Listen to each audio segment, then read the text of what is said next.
이사야서 29장 1절에서 14절까지의 말씀 함께 묵상하도록 하겠습니다. 제가 가진 성경책으로는 구약 성경 999쪽과 1000쪽 사이에 있습니다. 이사야 29장 1절에서 14절까지의 말씀입니다. 다 찾으신 줄로 믿고 함께 교독하도록 하겠습니다. 제가 먼저 읽겠습니다. 슬프다 아리엘이여 아리엘이여 다윗이 지친 성읍이여 해마다 절개가 돌아오려니와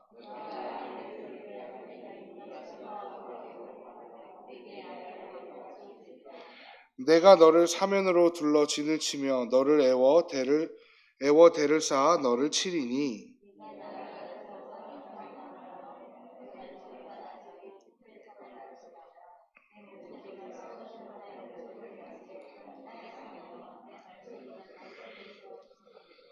그럴지라도 내 대적의 무리는 세미한 티끌 같겠고 강포한 자의 무리는 날아가는 겨 같으리니 그 일이 순식간에 갑자기 일어날 것이라.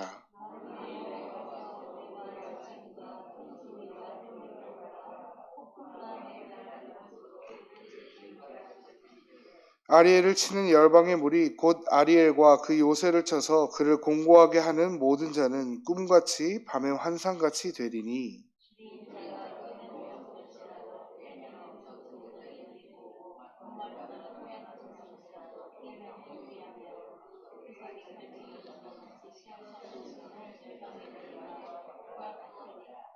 너희는 놀라고 놀라라. 너희는 맹인이 되고 맹인이 되라. 그들의 취함이 포도주로 말미암음이 아니며 그들의 비틀거림이 독주로 말미암음이 아니니라.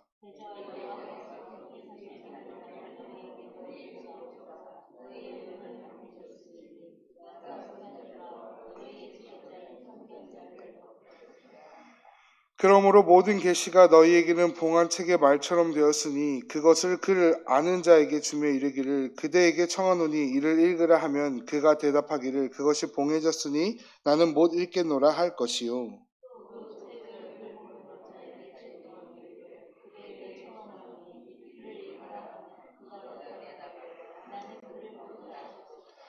주께서 이르시되 이 백성이 입으로는 나를 가까이하며 입술로는 나를 공경하나 그들의 마음은 내게서 멀리 떠났나니 그들이 나를 경외함은 사람의 계명으로 가르침을 받았을 뿐이라. 함께 읽겠습니다.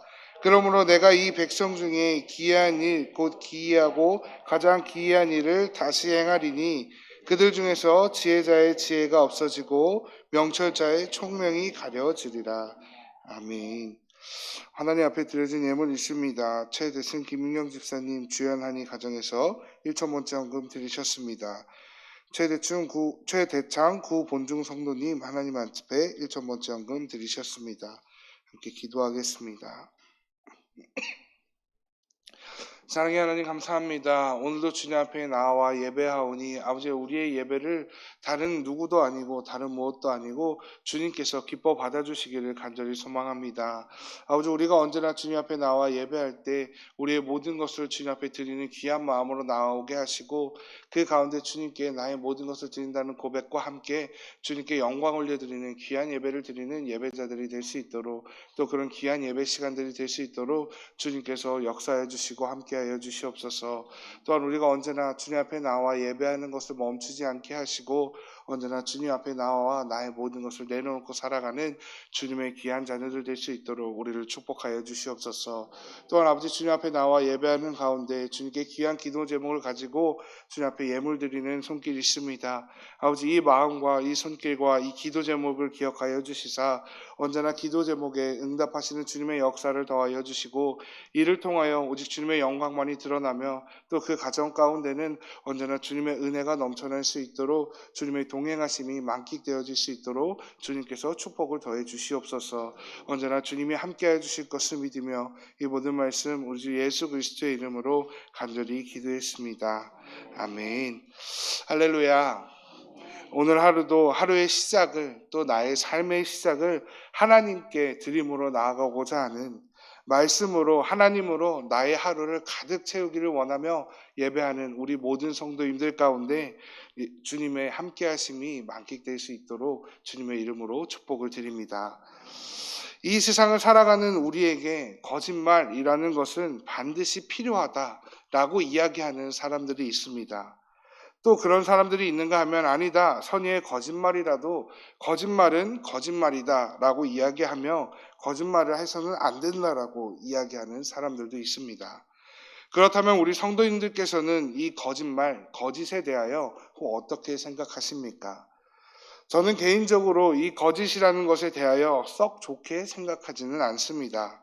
사람들이 말하는 화이트 라이, 즉 악이 없는 선한 거짓말, 이 또한 죄인된 사람에게서 나온 것이기에 상황이나 대상에 따라 또 다른 거짓을 만들어낼 수도 있으며 이로 인해 마침내 진실이 가려지기도 하고 또 누군가가 상처를 받을 수도 있기에 저는 그것이 악의가 있든 없든 거짓은 별로 좋지 못한 것이라 생각합니다. 그런데 우리가 살아가는 이 세상 속에는 참 많은 거짓이 존재하고 난무합니다. 제가 어릴 적 저희 부모님에게 유일하게 혼나는 이유이자 가장 크게 혼나는 이유는 바로 이 거짓말 때문이었습니다. 그때는 거짓말을 하면 부모님이 모르시겠지. 우선은 지금 상황을 넘어가고 어머니, 아버지를 실망시키지 않고 나중에는 바른 대로 말씀드리면 되겠지. 등등 여러 가지 이유를 가지고 거짓말을 시작하기도 하였고 또 그 거짓말을 쭉 이어가기도 했었습니다. 그런데 그런 거짓말이 습관이 되자 어느 순간부터 저는 거짓말을 입에 달고 사는 사람이 되었었습니다. 제가 하는 모든 행동과 말에 거짓이 가득한 것을 어릴 적부터 많은 사람들이 느낄 수 있었고 제 스스로도 느낄 수 있었습니다. 그리고 그런 거짓이 중고등학생이 되자 자연스럽게 가식적인 제 신앙과 삶의 모습으로 드러나기 시작했었습니다. 이런 저의 모습을 마주하는 어느 순간부터 저는 이 거짓과 가식이 정말 싫어지기 시작했습니다. 사람들 앞에서는 이렇게 저렇게 해야 사랑을 받을 수 있고 또 이렇게 저렇게 해야 저 때는 저렇게 대처해야 멋있어 보이고를 생각하고 움직이는 저의 모습이 참 못나 보이기도 했었습니다. 그리고 지금의 저에게 이 거짓과 가식이 아예 없다. 저는 완전히 달라졌습니다. 저는 온통 진실만 가득한 사람입니다. 라고 이야기할 수는 절대 없지만 제 스스로에게 그리고 훗날 저의 자녀들에게 가장 원치 않는 것이 이 거짓이 되어 버렸습니다. 사랑하는 성도 여러분, 성도님들께서도 분명 자녀들에게 또 그리고 스스로에게 원치 않는 모습들이 있으실 것입니다. 오늘 본문에서도 보면 하나님이 택하신 백성, 하나님의 자녀된 국가 이스라엘을 바라보시며 이런 모습을 가지면 안 된다고, 가지지 않았으면 좋겠다는 마음으로 이스라엘 백성을 향하여 말씀하시는 하나님의 말씀을 보게 됩니다. 그 시작에 이렇게 기록되어 있습니다. 29장 1절의 말씀을 함께 읽도록 하겠습니다. 슬프다 아리엘이여 아리엘이여 해마다 저기가 돌아오려니와. 아멘. 슬프다라는 말로 오늘의 본문이 시작되고 있습니다. 이 슬프다라는 말은 히브리어로 아이고라는 의미를 가진 탄식어이기도 합니다. 지금 하나님께서는 이스라엘 백성들을 보시며 탄식하며 오늘의 말씀을 시작하고 계신 것을 보게 됩니다. 그런데 그런 괴로운 마음을 품고 계시는 탄식하시는 하나님께서 더 괴로우실 수밖에 없는 이유가 있습니다. 자신의 사랑하는 나라 백성들이 이스라엘에게 화를 내셔야 했기 때문입니다. 하나님의 손으로 그들을 괴롭게 할 수밖에 없었기 때문입니다. 하나님은 이스라엘 왕국 다윗 왕국과 영원히 함께 하시겠다 약속하여 주셨는데 오늘 본문에서는 함께 하여 주시는 하나님이 아니라 그들을 괴롭히시는 하나님의 모습을 보게 될 것입니다. 자신의 자녀를 괴롭게 해야 하는 하나님의 마음, 심지어는 4절에서 말씀하시는 것과 같이 그들의 목소리가 티끌에서, 즉 먼지에서 나는 소리처럼 극도로 작은 소리, 비참한 소리로 밖에 만들 수밖에 없는 하나님의 그 마음, 우리가 어찌 짐작이나 할 수 있겠습니까? 그런데 하나님께서 자신의 하나뿐인 하나님의 백성들, 하나님의 국가에 이렇게까지 하셔야 하는 이유가 또 오늘 본문에 등장합니다. 이사야 29장 13절의 말씀을 함께 읽겠습니다. 주께서 이르시되 이 백성이 입으로는 나를 가까이 하며 입술로는 나를 공경하나 그들의 마음은 내게서 멀리 떠났나니 그들이 나를 경외함은 뿐이라. 아멘. 이스라엘 백성들이 입으로는 하나님을 가까이 하며 살아가고 있었던 것으로 보여집니다. 입술로는 하나님을 공경한다 말합니다. 그런데 그런 그들의 마음에는 이미 하나님께 있는 것이 아니라, 그들의 마음이 하나님께 있는 것이 아니라 하나님을 멀리 떠나 그저 사람들에게 있기 때문에, 하나님의 백성들이, 자녀들이 하나님이 아니라 다른 곳에 마음을 두고 있기 때문에 하나님께서는 그렇게 하실 수밖에 없었다라고 말씀하고 계십니다. 오늘 이 말씀을 묵상하며 우리는 반드시 우리의 신앙과 예배를 점검해야만 합니다. 우리의 예배는, 우리의 중심은 어디에 두고 살아가고 있습니까? 우리는 매주 하나님께 예배를 드립니다. 거룩하게 구별하여 주일에 함께 모여 하나님 앞에 예배를 드린다 이야기하고 고백합니다. 어디 그뿐이겠습니까? 매일 새벽, 수요일, 금요일, 주일 오후까지, 그리고 우리가 따로 절기를 구분하고 또 특별 새벽 기도회까지 하면서 하나님 앞에 예배를 드립니다. 그런 우리의 예배의 중심은 어디에 있는지 우리의 예배를 반드시 점검해야 한다는 것입니다. 한국 교회는 한국에 복음이 들어오자마자 수많은 부흥을 경험했었습니다.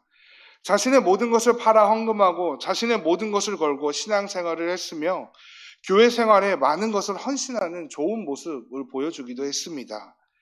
그런데 지금은, 현 시대는 그렇지 못한 시대를 살아가는 것 같다며 가슴 아파하는 우리들의 모습 또한 보기도 합니다. 맞습니다. 저도 이에 동감하며 하나님을 사랑하는 세대, 하나님을 경외하는 세대가 지금 우리 그리스도인들의 세대가 아닌 것 같다 한편으로는 참 가슴이 아프기도 합니다. 그런데 정말로 우리가 그 부흥을 경험했던 그 시절에 우리의 예배와 마음이, 혹 오늘 하나님께서 꾸짖으셔야만 했던 그들의 소리를 먼지에서 나는 소리와 같이 만드셔야만 했던 그러한 모습이 우리 가운데 있지는 않았는지 반드시 되돌아봐야 한다는 것입니다. 정말로 하나님을 사랑함과 하나님을 경외함에 우리의 마음의 중심을 두고 예배를 드렸던 것이 아니라, 혹 나는 주님과는 멀리 떨어진 다른 곳에 있지는 않았는지, 그저 사람들이 제정한, 사람들이 만들어낸 그 부흥이라는 단어 안에 갇혀서 하나님을 온전히 바라보지 못하지는 않았는지 우리의 예배를 반드시 점검해야 한다는 것입니다. 우리는 가끔 다른 사람들을 정죄하고 지적하는 모습을 보여주기도 합니다. 그러나 우리가 반드시 가져야 하는 것은 다른 사람의 모습을 먼저 바라볼 것이 아니라, 오늘 이사야서에 하나님의 마음을 아프게 했던 그 마음이 우리에게 있지는 않은지 우리 자신의 예배와 삶을 먼저 되돌아보아야 한다라는 것입니다. 이스라엘 국가는 자신들이 정해놓은 종교적인 가르침과 문화는 정말 잘 지켰습니다. 지금으로 말하면 교리적인 교육과 열정은 매우 뛰어났던 것입니다. 지금 한국교회가, 그리고 내가 혹시 이스라엘 모습과는 같지는 않은지, 사람들이 정해놓은 것만 잘 따르고 있지는 않은지, 과연 하나님 앞에서 나는 어떠한 말씀을 들을지 우리는 반드시 되돌아보아야 한다는 것입니다. 특별 새벽 예배, 절기, 잔치, 파티와 같이 교리적으로, 교회 역사적으로, 문화적으로 만들어 놓은 것들은 잘 지키면서 정작 그리스도인으로 지켜야 하는 이 성경의 말씀들에 우리는 더욱더 귀 기울이고 있는지 우리의 신앙생활을 반드시 되돌아보았으면 좋겠습니다. 또 성경의 말씀을 잘 지키는 것 같아 보일 그때에도 나의 마음의 중심은 과연 어디에 있는지 우리의 마음 또한 다시 한번 점검해 보았으면 좋겠습니다. 혹 우리가 하나님께 마음을 두는 것이 아니라 그저 주변의 시선들과 주변의 평가를 신경 쓰는 마음으로 가득하여 전심으로 주를 경외하고 즐거워하는 것이 아니라 형식적으로 보여지기 위한 혹 가식적인 신앙생활을 하나님 앞에 하고 있지는 않은지 우리의 신앙을 되돌아보았으면 좋겠습니다. 우리들이 너무나도 잘 알고 있는 것처럼 이스라엘은 하나님의 인도하심과 함께하심, 그리고 이로부터 주어지는 기적과도 같은 승리와 은혜를 수없이 경험한 민족과 백성들이었습니다. 그러나 이를 계속해서 깨닫지 못하고 있고, 이러한 이스라엘 가운데 하나님은 이렇게 말씀하시기까지도 하셨습니다. 이사야 6장 9절에서 10절입니다. 여호와께서 이르시되 가서 이 백성에게 이르기를 너희가 듣기는 들어도 깨닫지 못할 것이요 보기는 보아도 알지 못하리라 하여 이 백성의 마음을 둔하게 하며 그들의 귀가 막히고 그들의 눈이 감기게 하라. 염려하건대 그들이 눈으로 보고 귀로 듣고 마음으로 깨닫고 다시 돌아와 고침을 받을까 하노라 하시기로. 하나님께서 그들의 마음을 둔하게 하셨습니다. 하나님께서 그들의 귀를 막으시고 하나님께서 그들의 눈이 감기게 할 것이라 말씀해 주셨습니다. 그래서 하나님의 마음과 그 뜻을 보지 못하게 할 것이라 이전에도 이스라엘 백성들에게 하나님은 말씀해 주셨습니다. 그런 하나님께서 이렇게 말씀하시는 것은 정말로 그들의 눈을 감게 하고 그들의 귀를 못 듣게 하여서 내가 그들로 하여금 절대 나에게 다시 나오지 못하게 하겠다라는 그런 하나님의 뜻이 아니었습니다. 그렇게 말씀하셨던, 그렇게 하실 수밖에 없었던 하나님의 마음은 우리가 자녀들을 혼낼 때와 같이 제발 좀, 이제는 정말 좀 나의 말에 귀를 기울여 내 말을 듣고 제발 나에게로 돌아와라 라는 아버지 하나님의 마음이 그 가운데 있었던 것입니다. 이제는 정말로 돌이켜 하나님 자신의 마음을, 그 뜻을 알아달라고 이스라엘 백성들에게 다시 한번 호소하고 계시는 하나님의 그 말씀이었습니다. 오늘 우리들의 삶을 되돌아보며 우리 또한 하나님의 마음을 외면하고 있지는 않은지, 하나님의 그 중심을, 하나님의 그 뜻을 우리 스스로 우리의 힘으로 쳐내고 있지는 않은지 반드시 되돌아보았으면 좋겠습니다. 말씀을 듣고 외면하고 무시하는 실천적 무신론자, 즉 우리가 하나님을 알지만 우리의 삶은 하나님을 모르는 자와 같이 살아가는 것이 아니라 항상 내 마음의 중심을 말씀에 두고 오직 하나님께 두고 말씀대로 하나님만을 온전히 바라보며 살아가는 우리 모두가 되기를 간절히 소망하여 봅니다. 우리의 중심을 하나님께 두며 오늘 하루 그리고 그렇게 매일매일의 삶을 오직 말씀대로 또 말씀으로 살아내며 그 가운데 우리에게 주시는 하나님의 승리를 만끽하는 우리 모두가 되기를 주님의 이름으로 간절히 축원을 드립니다. 함께 기도하겠습니다. 사랑의 하나님 감사합니다. 우리 또한 하나님의 택함받은 백성으로서 오직 하나님의 뜻에 나의 모든 것을 맞추고 살아가기를 소망합니다. 언제 내 마음의 중심, 나의 삶의 중심을 주님께 두고 그 가운데 주님의 말씀을 묵상함으로 주님의 뜻이 무엇인지 구별하여 살아가게 하여 주시옵소서. 우리가 세상의 뜻대로 살아가는 것이 아니라 하나님의 말씀을 사모하며 하나님의 가치관을 가지고 하나님 중심으로 이 세상 가운데 살아가는 주님의 거룩한 그리스도인들 될 수 있도록 우리를 축복하여 주시옵소서.